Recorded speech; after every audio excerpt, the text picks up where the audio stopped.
ആക്രി വ്യാപാരത്തിന്റെ മറവിൽ കോടികളുടെ തട്ടിപ്പ് നടത്തിയ ആൾ അറസ്റ്റിൽ.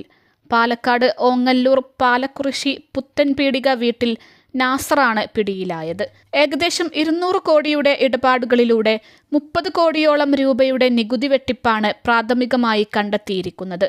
കഴിഞ്ഞ 1 വർഷമായി ഇയാളുടെ പാലക്കാട് ഓങ്ങല്ലൂരിലുള്ള 3 സ്ഥാപനങ്ങൾ സംസ്ഥാന GST വകുപ്പിന്റെ നിരീക്ഷണത്തിലായിരുന്നു. 80ഓളം വ്യാജ രജിസ്ട്രേഷനുകൾ നിർമ്മിച്ച് ഇൻപുട്ട് ടാക്സ് ക്രെഡിറ്റ് തട്ടിയെടുത്താണ് ഇയാൾ നികുതി വെട്ടിച്ചിരുന്നത്. അന്വേഷണത്തിൽ ഇടപ്പള്ളി അമൃത ആശുപത്രിയുടെ റിസപ്ഷൻ ലോഞ്ച് സ്ഥിതി ചെയ്യുന്ന സ്ഥലത്തിന്റെ പേരിലും വ്യാജരേഖകൾ ചമച്ച് രജിസ്ട്രേഷനുകൾ ഉണ്ടാക്കി തട്ടിപ്പ് നടത്തിയതായി അന്വേഷണ സംഘം കണ്ടെത്തിയിട്ടുണ്ട്.